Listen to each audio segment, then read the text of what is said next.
defining life in terms of time. Defining life in terms of time. The key issue that we've shared is that God gives us time to fulfill purpose. That's what all God does. He gives us time. He wraps us with purpose. So we are supposed to fulfill purpose within the given time.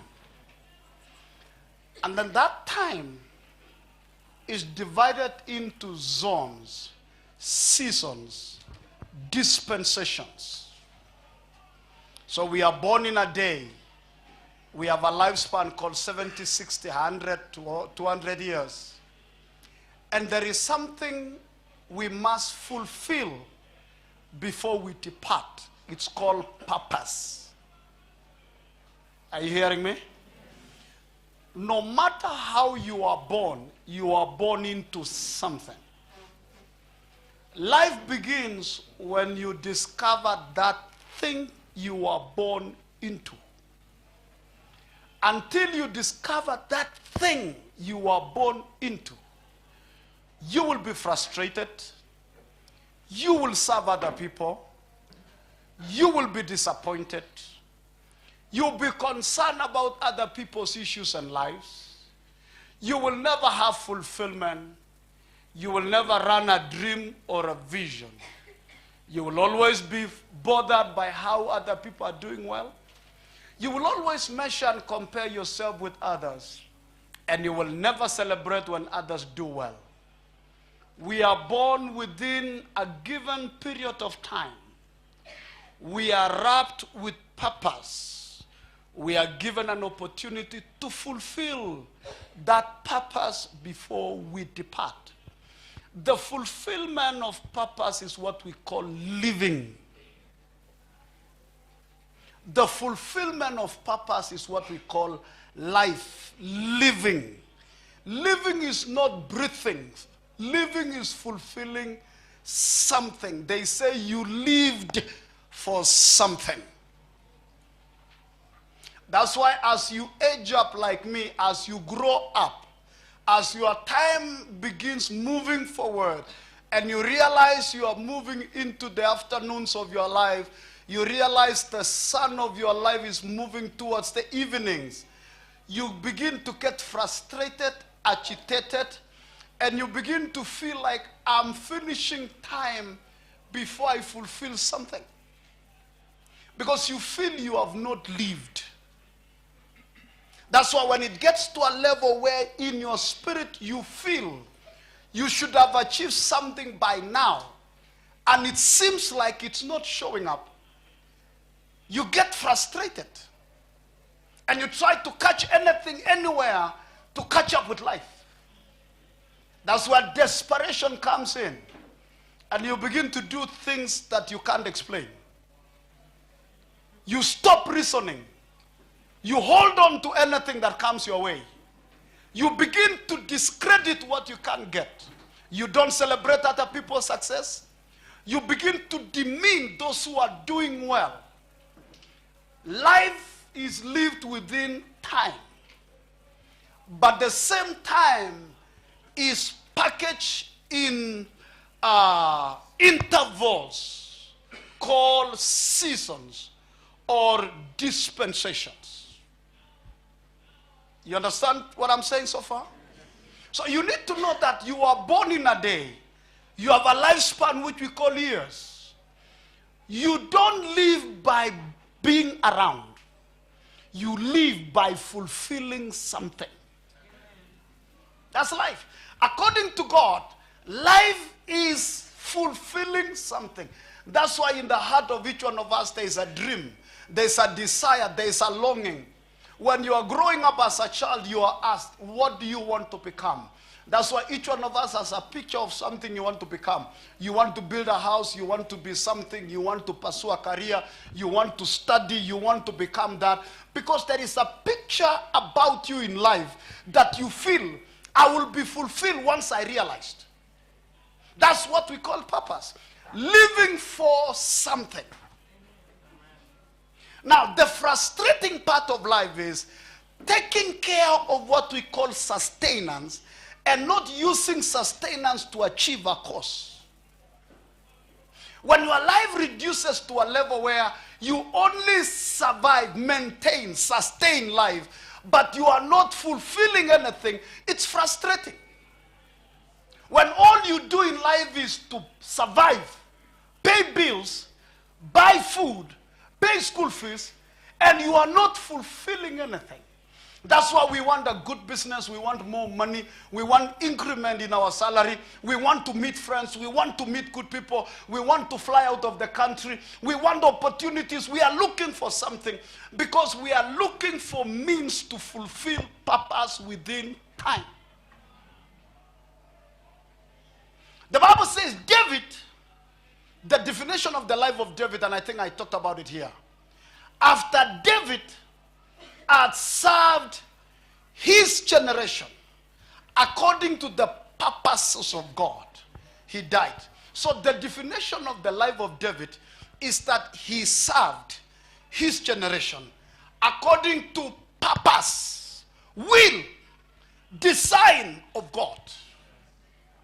If I can get into your heart right now, the frustration of every human being is, I am not becoming what I want to become.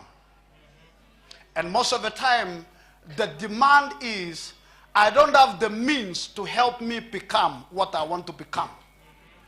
And what becomes of that is, if you don't learn how to find it, you always feel bad when you see somebody with the means to become something that you also want to become. Now, if you are not humble enough to learn from them, jealousy begins to get into your spirit.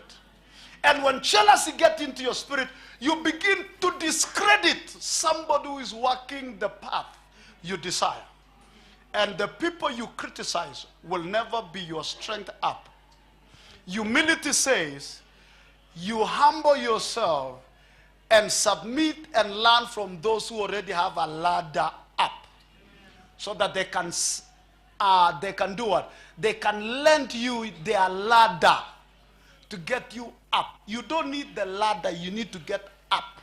So if somebody can lend you their ladder up, you will be where you want to be.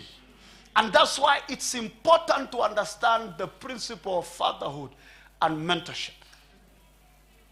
A father is a man who has labored, went to the forest, cut down the trees, dig the ground, till the land, worked on the soil, planted the land until the land is good. And then he gives to you a ground that is ready. Your work is to plant and harvest. But if you are fatherless, then you have to look for your own bush and cut your own trees and dig the ground and plow the land and have to plant, prepare the soil. The problem is, by the time you are ready to really sow seed so that you can enjoy, your strength is wasted.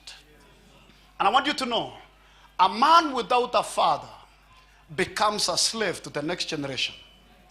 Because during their time of strength, they will be laboring to secure ground. By the time they are ready to enjoy, the time for pleasure is gone. So the next generation will enjoy. Being fatherless is being unwise, because you don't need to labor if your father has a farm.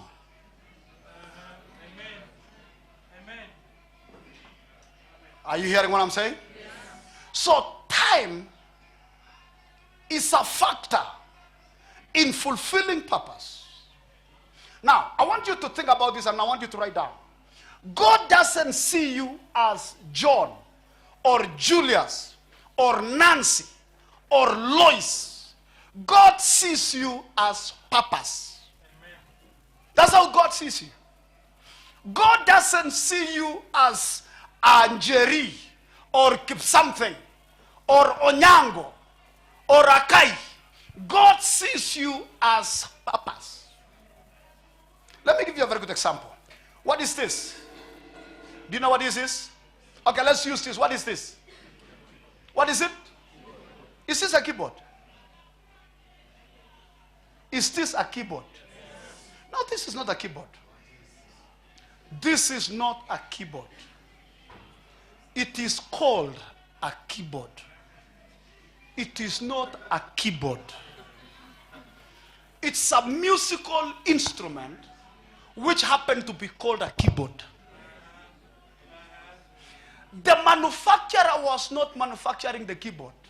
He was manufacturing a musical instrument. All right? You are not your name. You are only called your name. But there is something in God He created you to fulfill. If you don't fulfill that thing, the name is useless. If this thing is not making music, the word keyboard is useless. That's exactly where Anna in the Bible was. She said, if I am not making babies, why should I be a woman? Why should I be called a woman? Why should I be alive? I should die. Because according to Israel then, every woman right from Genesis was hoping that every time they push a baby, it could be the Messiah. Every woman in Israel, whenever they got pregnant, they were like, I hope I'm the one carrying the Messiah. So every woman was expecting a baby because this could be the Messiah. So if you are not part of those who are eligible to bring forth the Messiah, that's why she said, give me a baby or I die. Why? I don't want to be called a woman and I'm not fulfilling that which a woman is. You know what your frustration is? You are called what you don't produce. That's why when I call you today blessed, you say no, because you don't reflect what I'm calling you. When I call you today boss, you don't appreciate. Why? Because you don't reflect what you are. So you have time. Day 1 to day 50, 100 years. Are you with me? Yes. You have time. Turn to your neighbor, say, neighbor, we live in the same time. Look at them straight, say, neighbor, we live in the same time. Look at them again straight now with some seriousness. Say, neighbor, but we live in different seasons.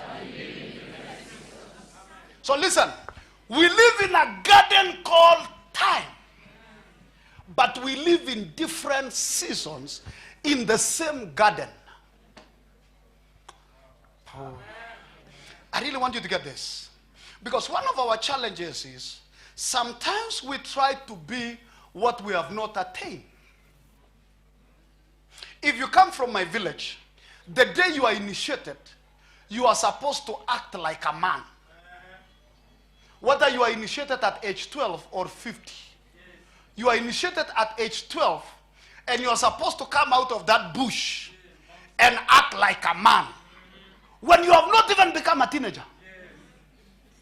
So you are trying to be a man, but the reality is you are a teenager. So sometimes you forget you are a man, then you act teenage and then you come back because you have been given a demand you have not attained. Paul says like this, when I was in a stage called a child, I knew it. My reasoning was childish. My speech was childish. And my thinking was childish. And I discovered something. You can't change people if you can't change how they think. And the Bible says two cannot work together unless they agree. All your friends think like you. The only difference is you are a better thinker among the thoughts. And better in the sense that it's negative. You are called the most learned among fools. You always have the final word which has no solution. Or you are the loudest for that case. Or you are the one who have money. We live within day, night. Day, night. Monday, Tuesday, Wednesday, Thursday, Friday, Saturday. January, February, March, April, May, December. 1 year, 2 years, 3 years, 4 years, 50 years. 70 years, 100 years. We do the same things. We work, we go home, we make money, we pay rent, we pay school fees, we do everything, we buy clothes.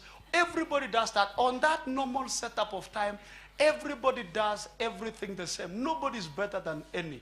The only place is all of us eat the same. The only problem is we eat in different places based on how much money we have or where we were born. But we do the same thing.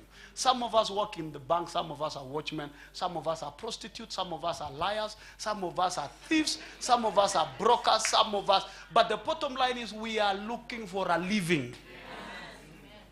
When you go pay rent, the landlord doesn't care. What do? They want rent. And do you know your neighbor could be a thief? And because they steal, they always pay rent on time.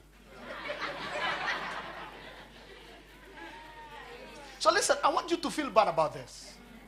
Can I tell you something very painful? Did you need to go to school and work hard and work passionately only to do what a thief will just steal to do? If you went to school to do the obvious, buy food, pay school fees, pay rent, and survive, and somebody goes to the street and become a prostitute to meet the same needs, what's the difference? Did you need to go to school? Did you need to be called a professor to do what a prostitute can do by going to the street? You need to think then, isn't there something better in this life? Listen, I don't care how you dress, it's still clothes.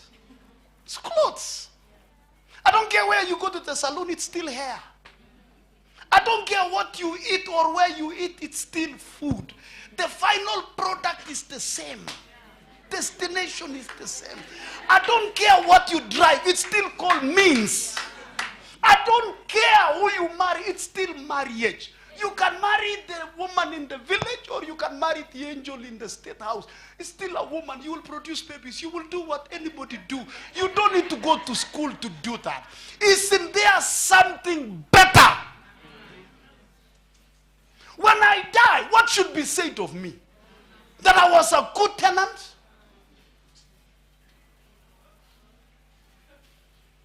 Look at your neighbor for me.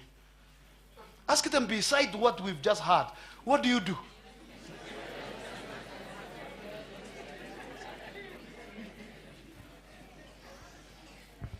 What do you live for? Now listen to this, it's important. Our challenge is we walk through life without finding who we are. Because our lives is packaged in stages. Our lives is packaged in stages. Come on. Our lives are packaged in stages. Our lives are packaged. You don't want to come? Okay, come, brother. You stay.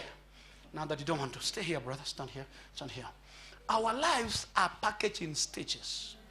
We have 70 years, 100 years to live. Day 1, 100 years. But our lives are wrapped up in intervals called seasons. Seasons, seasons, seasons. Seasons define life. I want to be slow in this. At any given time, you are defined by the season you are in. Wow. At any given time, you are not defined by time.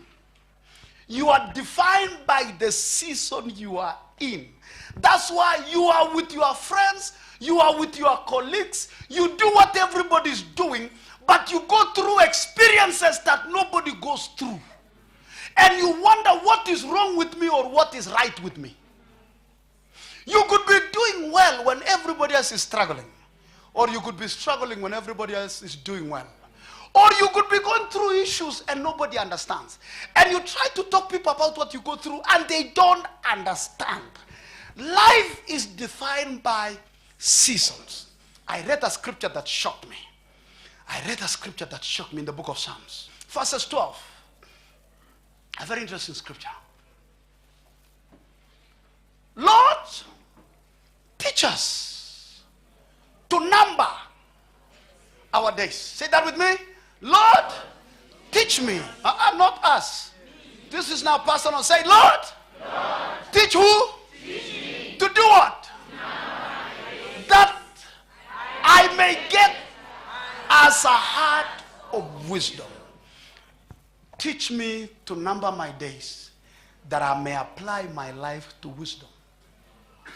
Now that word number, count, number days, has nothing to do with counting the number of days. It has everything to do with discerning the dispensation. That word days means dispensation. How many of you still understand what I'm saying? Okay, those who don't understand, follow me slowly. You are, at any given time within the time of life, you are the season you are in. Shakaya. You are not you. You are defined by the season you are in.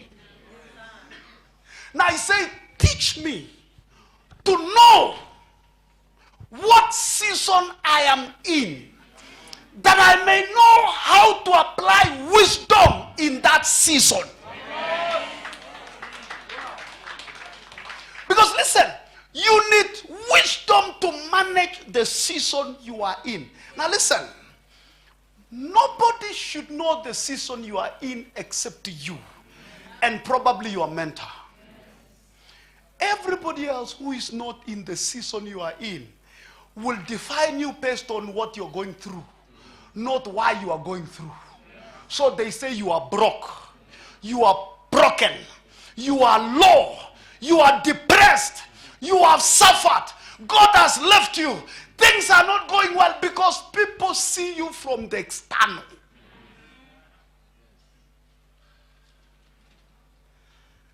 Teach us to know which dispensation I am at this moment. Ask your neighbor for me. Which dispensation are you in right now?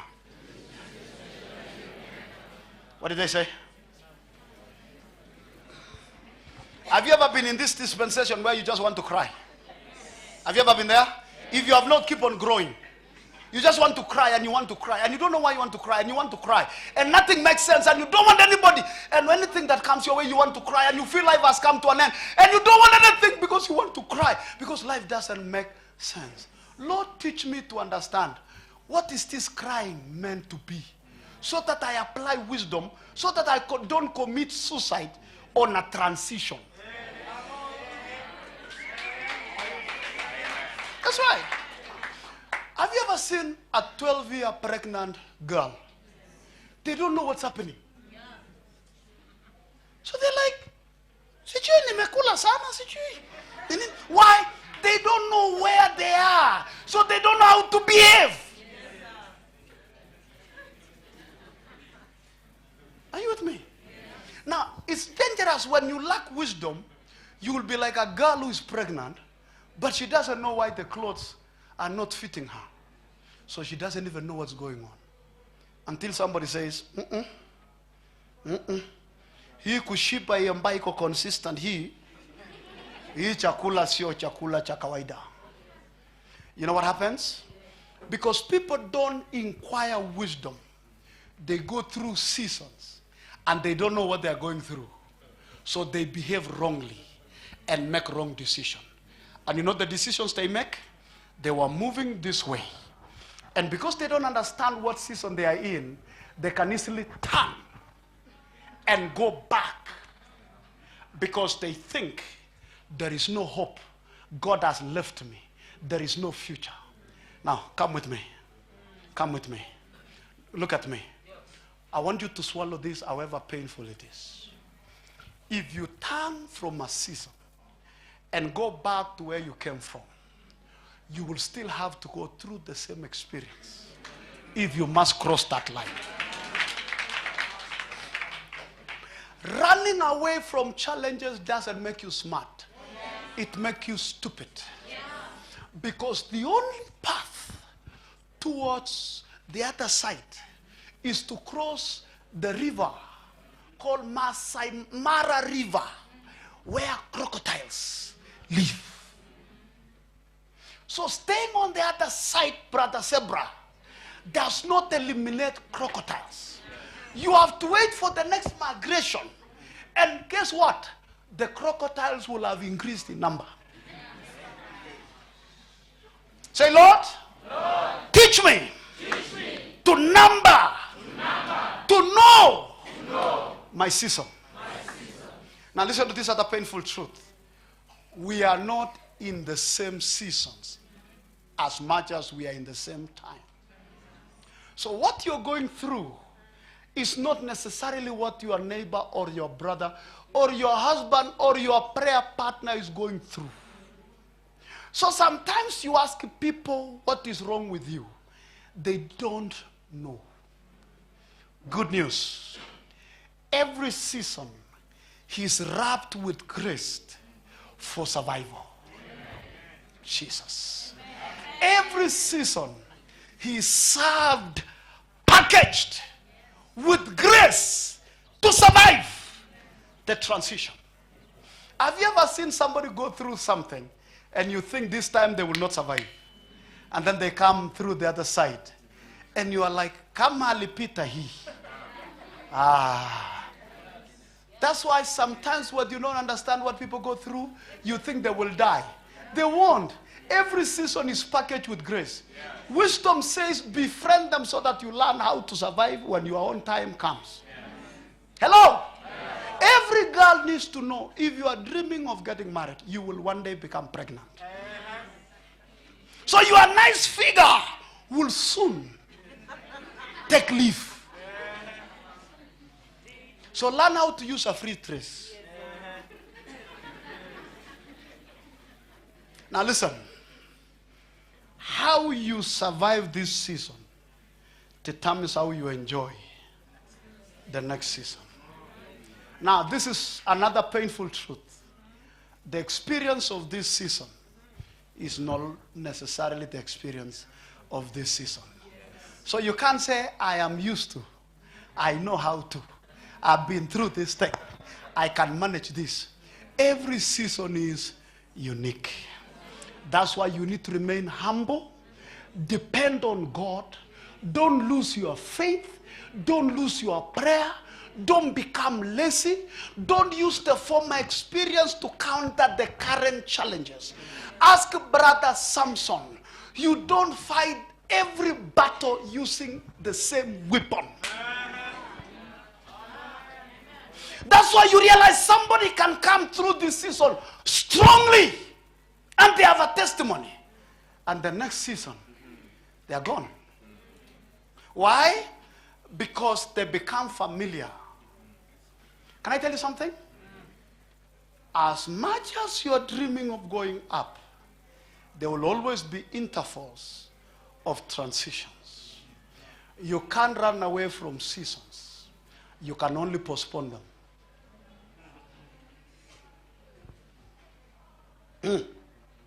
Na watu wa Mungu, hii dunia haina shortcut. Haina. Kile haulipi sahi utalipa kesho. Uniulize, nikupea free advice bila kulipa. What you skip now, you pay tomorrow. Every season is unique. Listen, Brother Samson. If you kill the Philistines initially using a jawbone, don't try this time using a jawbone. The experience of this season is not like the former. You know why every season has to be unique? Because a season is meant to bring out a new dimension of you. You are diverse as the seasons you go through. Let me tell you a challenge. Some people can live one season of life for the rest of their time. This is painful. This is painful. That some people can live in one season of their life for the rest of their life.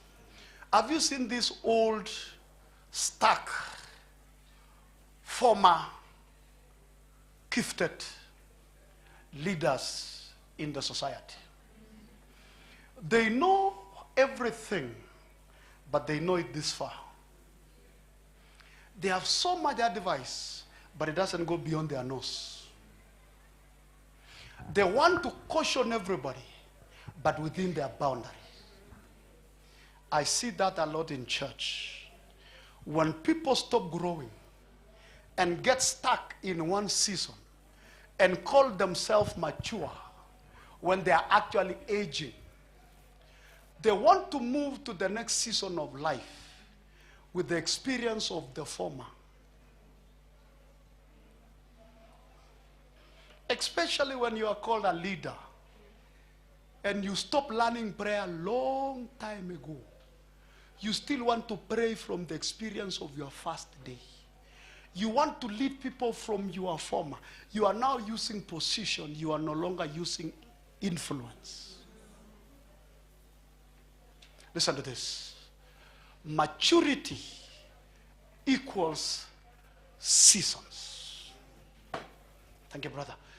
Maturity equals seasons. Leadership equals seasons. Influence equals seasons. Success equals seasons. Now listen to this. Life stop responding to you as a person. They respond to you as a season. Listen to this. A season is a nowness of time. A season is a nowness of time that determines what tomorrow would be. A season is a nowness of time. It is knowing where I am now. I want to recommend to everybody, your seasons are your seasons. It is not our season. Be careful who you asked for advice when you are going through your season, especially when they are in the former season. You don't seek counsel backwards. You seek counsel forward. I want to recommend to everybody, find a mentor in life. Find a father figure. If you have a pastor, forget about this demon that says there is no fatherhood. You even know that you have a father biologically. Amen.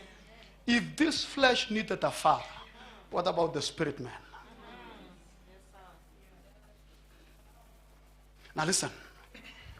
Seasons defines persons. So ask your neighbor for me. Who are you? Get the answer. Muulize wewe ni season gani sahi?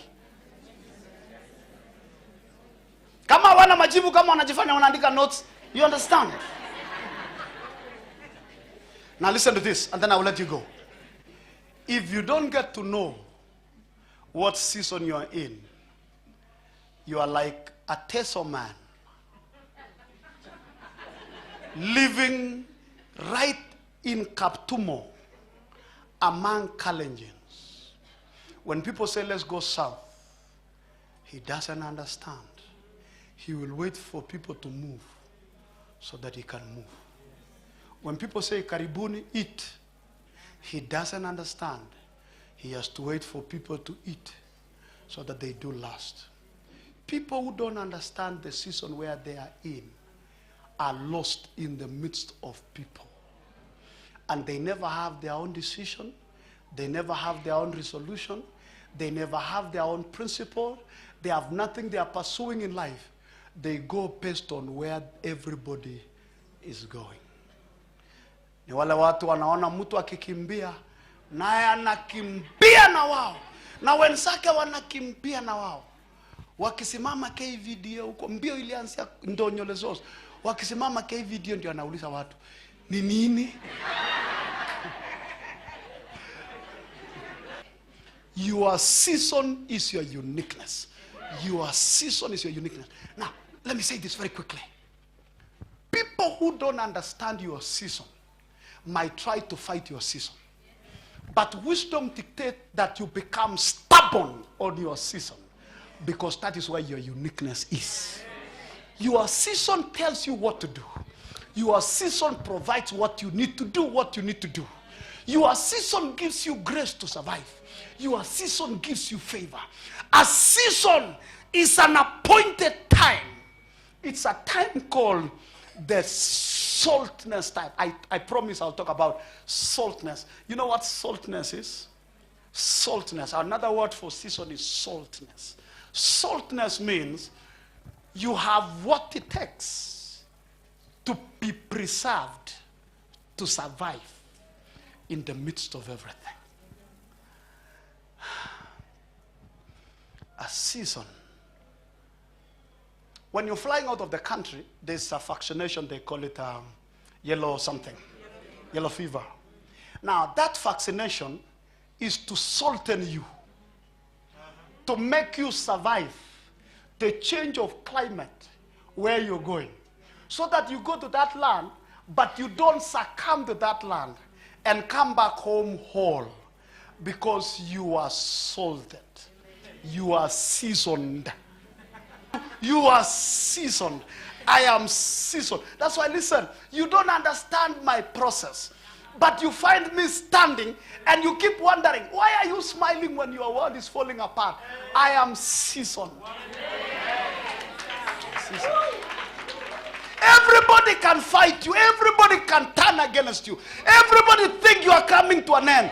But when all is said and done, you are found standing because you are seasoned. Lord, teach me to number my days, that I might be seasoned. Say, I am seasoned for my season. Say it again, I am seasoned for my season. Have you ever been invited for a party and you don't have the grace for celebration?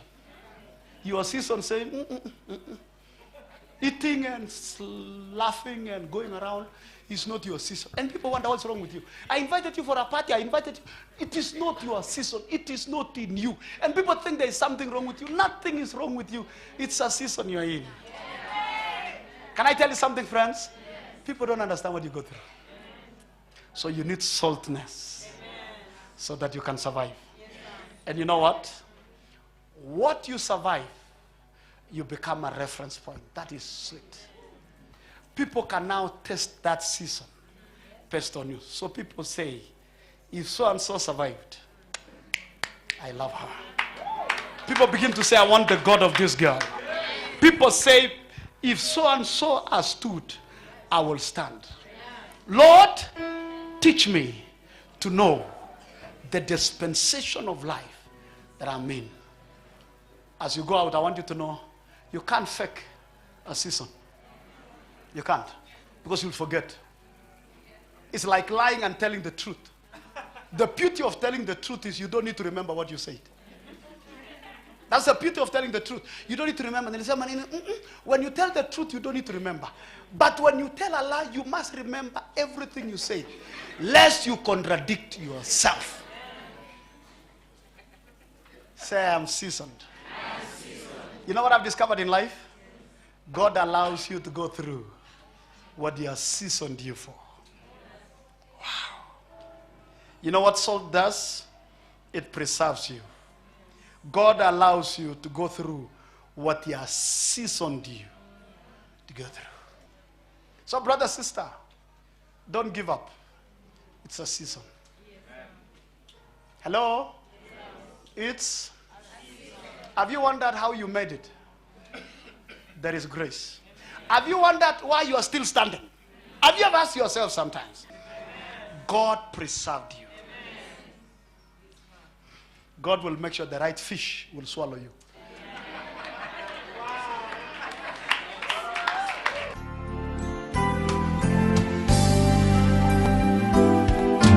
Only by grace can we